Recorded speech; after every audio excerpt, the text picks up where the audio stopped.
La segunda jornada se la dedicamos a pensar el oficio docente como un oficio artesanal, o la docencia como un oficio artesanal.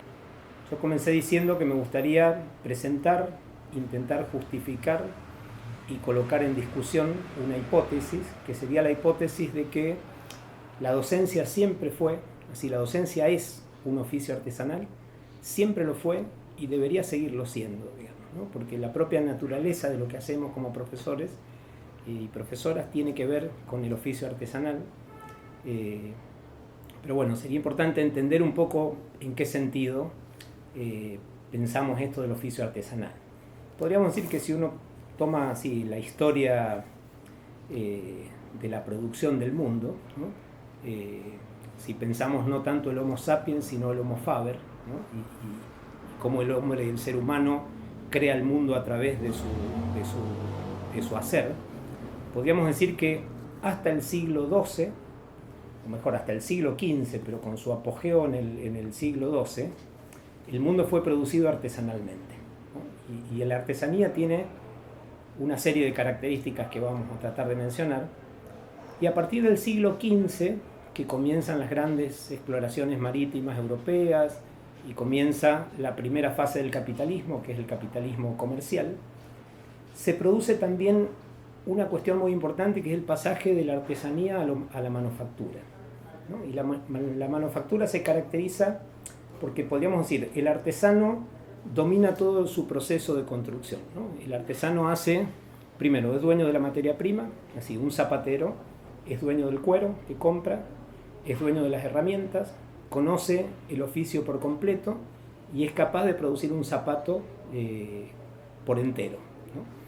Lo que ocurre con la manufactura, y que eso, como decía, comienza en el siglo XV, es que los grandes comerciantes comienzan a controlar la producción y por tanto ellos compran el cuero, así agrupan varios artesanos en un taller, les dan la materia prima, el cuero, pero pertenece al comerciante, para seguir con el ejemplo del zapato, son dueños de las herramientas y hacen que cada artesano se ocupe de una parte, ¿no? Entonces hay un artesano que solamente corta el cuero, hay otro que solamente lo cose, hay otro que solamente hace determinada cuestión, y así el zapato es producido, pero cada artesano ya no controla el proceso completo, controla cada una de las partes. Y podríamos decir, ahí ya hay una primera expropiación que tiene que ver no solo con la expropiación del control de la materia prima y la herramienta, sino también del propio saber hacer, ¿no? Lo que antes era un arte completo se transforma en un gesto mucho más limitado. Eso empieza en el siglo XV y termina en el siglo XVIII con la invención de las máquinas, ¿no? Cuando llega la primera revolución industrial, esos gestos que ya estaban separados y codificados son asumidos por las máquinas y el trabajador ya deja de ser un artesano o un manufacturero y se transforma en un trabajador que asiste la máquina de alguna manera, ¿no? Que cuida que la máquina se mantenga en movimiento, pero las cosas del mundo ya no son hechas por artesanos, son hechas por máquinas. Y eso también hace aparecer una cosa que es determinante, que es que el trabajo se vuelve pura fuerza de trabajo, ¿no?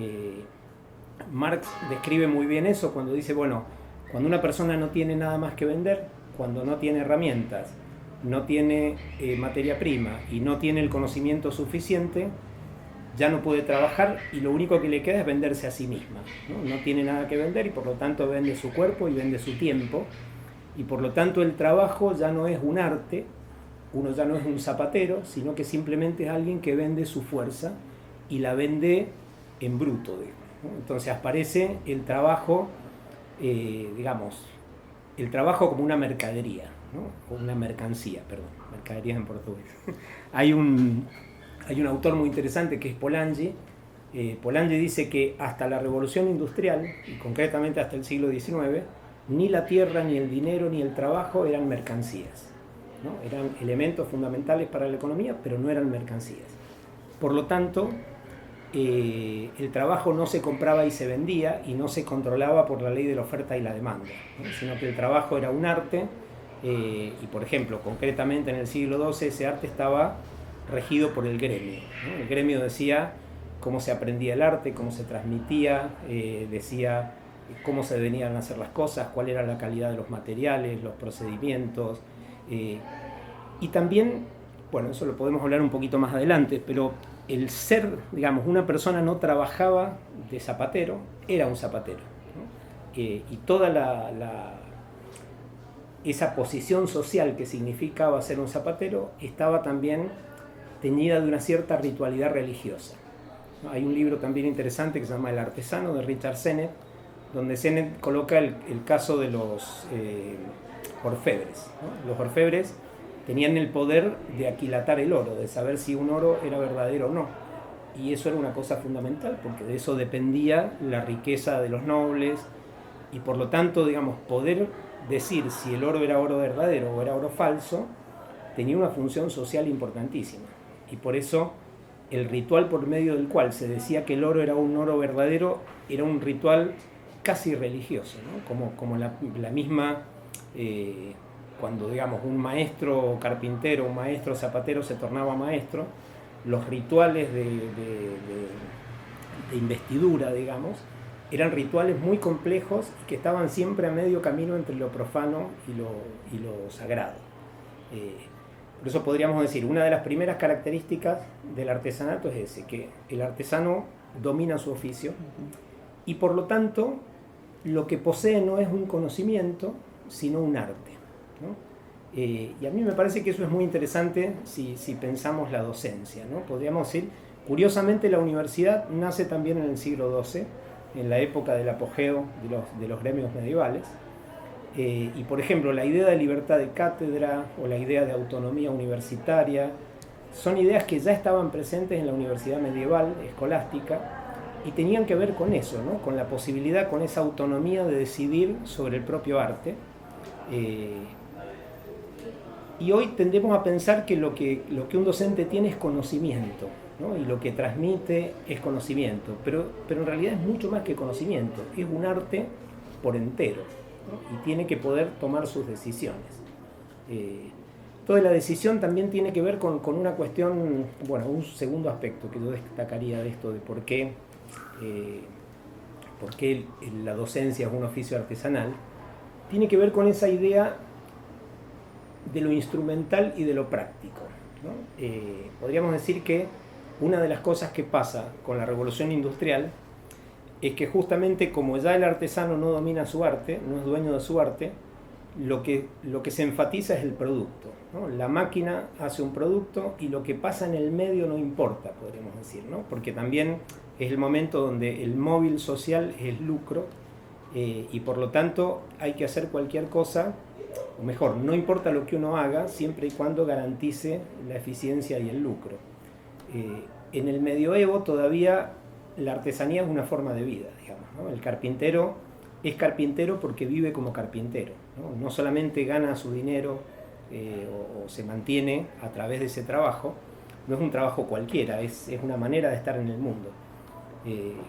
Yo diría que algo de eso también tiene la docencia, ¿no? Y también charlábamos un poco que una figura emblemática para eso, para la imposibilidad de separar, digamos, lo que se hace de lo que se es un poco la figura del juez, ¿no? Uno dice, bueno, un juez no puede, su trabajo no es mercantilizable, uno no puede comprar los servicios de un juez, ¿no? No es un servicio que se pueda vender, entonces uno no contrata a un juez y tampoco compra una sentencia, ¿no? Entonces ni se vende el producto de lo que hace un juez, ni se vende el propio trabajo del juez, ¿no? El juez en ninguna hipótesis podría ser considerado una mercancía, su trabajo ni su producto. Una cosa muy parecida pasa con los profesores y ya pasaba desde las universidades medievales, ¿no? El saber no es algo que se pueda vender y comprar así. Nosotros, profesores de escuela pública o de universidad pública, no compramos ni vendemos nada, ¿no? Pero de alguna manera es cierto que hay que remunerar ese trabajo de manera tal que el juez pueda seguir siendo juez, porque tiene hijos y tiene que mantener una casa, o que el profesor siga siendo profesor. Y por eso, en realidad, lo que se recibe en compensación, digamos, de nuestro trabajo, no es el fruto de una venta, sino que simplemente una retribución que permite que la actividad subsista, ¿no? Digo esto para mostrar algunas relaciones de en qué sentido podríamos decir que el trabajo de un profesor o el oficio docente continúa teniendo características del oficio artesanal, ¿no? De hecho, por ejemplo, son de las profesiones, junto con la del juez y algunas otras, que resistieron ese proceso de transformación en mercadería, ¿no? En mercancía. Así, el funcionario público, y sobre todo los docentes de escuela y de universidad pública, pasamos todo el capitalismo, toda la primera parte del capitalismo comercial, toda la segunda parte del capitalismo industrial, y yo diría incluso después de la segunda revolución industrial, continuamos siendo trabajos estatutarios, ¿no? Así, nunca fuimos, nuestro trabajo no se compra y se vende como una mercadería, nunca fue fuerza de trabajo, así, solo, yo diría tal vez esa tercera y última revolución industrial que tiene que ver con la informática, las plataformas, está realmente haciendo medidas en esa condición de trabajo artesanal, ¿no? Hoy es verdad que las plataformas consiguieron hacer lo que todo el capitalismo no pudo, ¿no? Ni siquiera el taylorismo, la línea de montaje, donde el trabajador era controlado hasta en sus gestos mínimos en orden a la productividad, incluso eso, yo diría, los docentes lo resistieron, ¿no? El trabajo docente resistió esa especie de mercantilización del trabajo, y tal vez hoy nos encontramos en un momento crítico, porque justamente ya no solamente se han dividido los gestos del trabajo manual, como fue con la manufactura y con la industrialización, sino que hoy se pueden desagregar, dividir y sustituir los gestos intelectuales, ¿no? Hoy las plataformas, la inteligencia artificial está haciendo con el espíritu, digamos, lo que la manufactura y la industrialización hizo con las manos, ¿no? Y por eso ese proceso de expropiación, que primero fue un proceso de expropiación del trabajo y de la autonomía del trabajo en el plano material, hoy empieza a hacerlo en el plano intelectual, ¿no? Esto de que ya no escribimos ensayos, sino que hacemos productos, ¿no? Y productos que se pueden evaluar en la plataforma sin siquiera leerlos, ¿no? Hay toda una especie de mercantilización de esa dimensión más inmaterial, ¿no? Por eso me parece que esta discusión de volver a pensar algunas características de la docencia vale la pena en este momento en particular. Bueno, decías entonces que esta idea de la docencia como oficio artesanal y mencionabas como 3 condiciones que la definen de esa manera. La primera es amar la tarea, digamos, amar el oficio, elegirlo amándolo. Después hablabas de el docente como dominando todo el proceso. Y cuál sería el tercer elemento que la definen como oficio artesanal. Mira, creo que ese tercer elemento tiene que ver con 2 cosas que también definen un poco la escuela y que podemos entrar un poco en eso.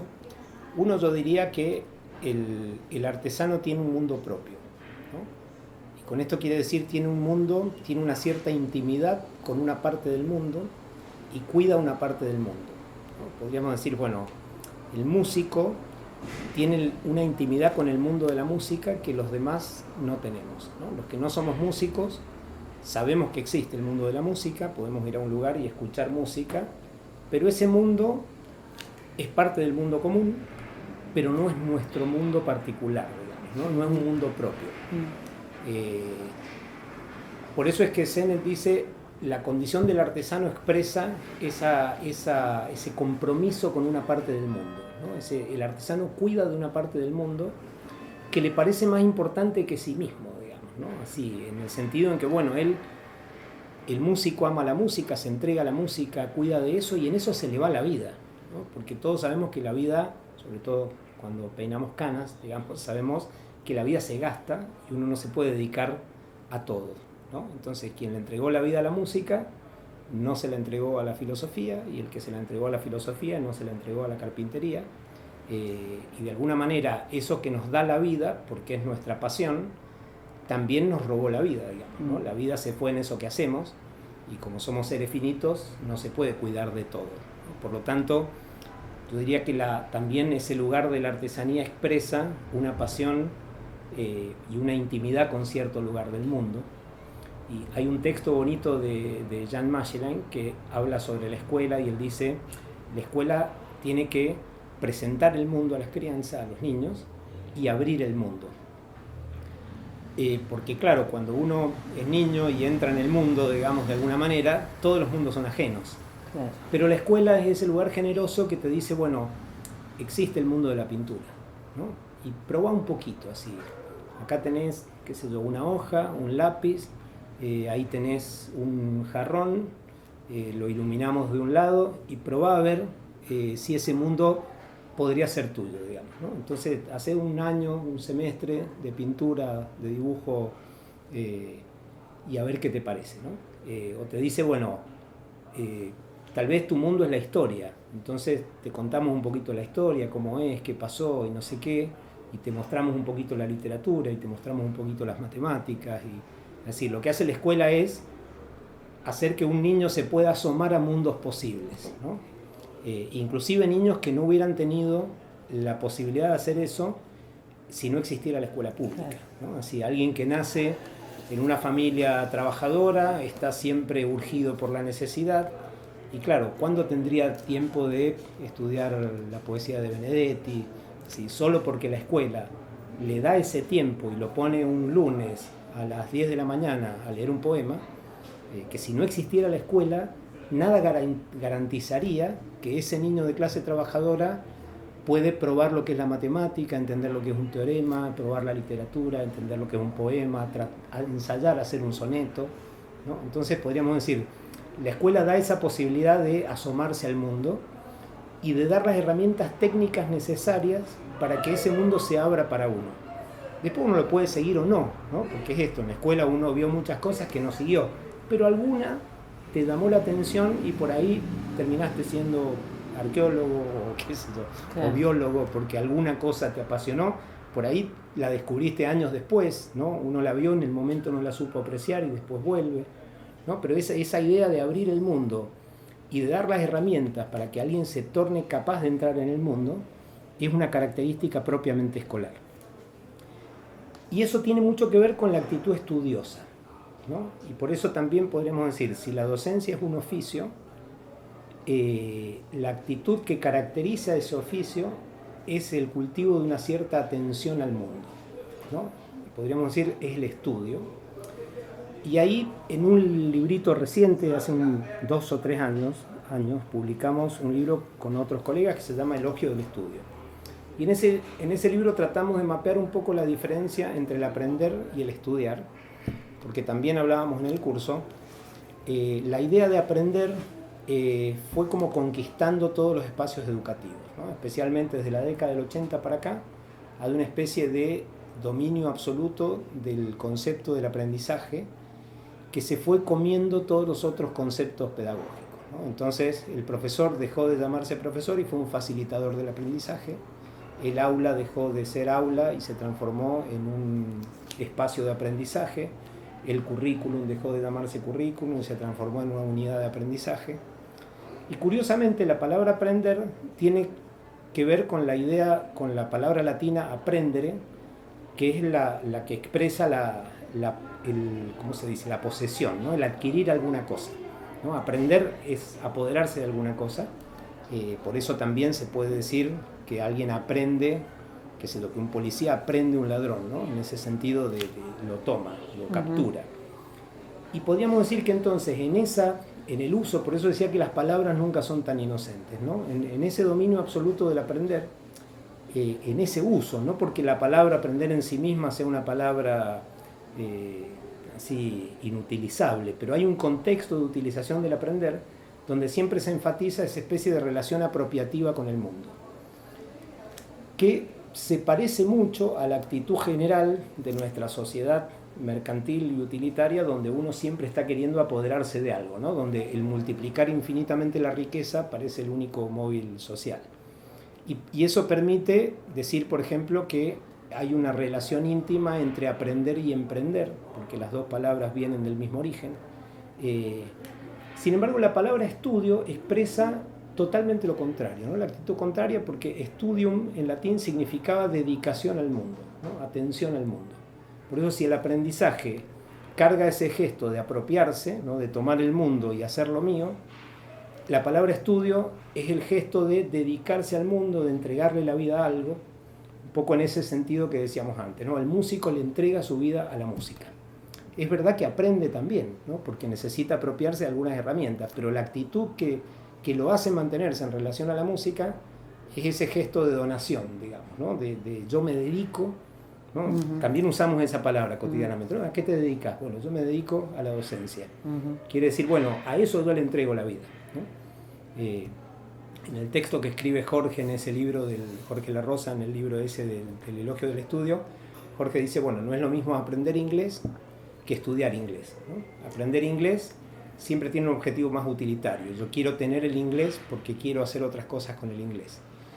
Sin embargo, el estudioso de la lengua inglesa es alguien apasionado por la lengua inglesa, que trabaja para la lengua, digamos, ¿no? No que usa la lengua para provecho propio. Entonces, de alguna manera, hemos elegido tratar de, a partir del estudio, poder marcar un poco esa relación, ¿no? Y yo creo que eso tiene mucho que ver con esto del oficio, ¿no?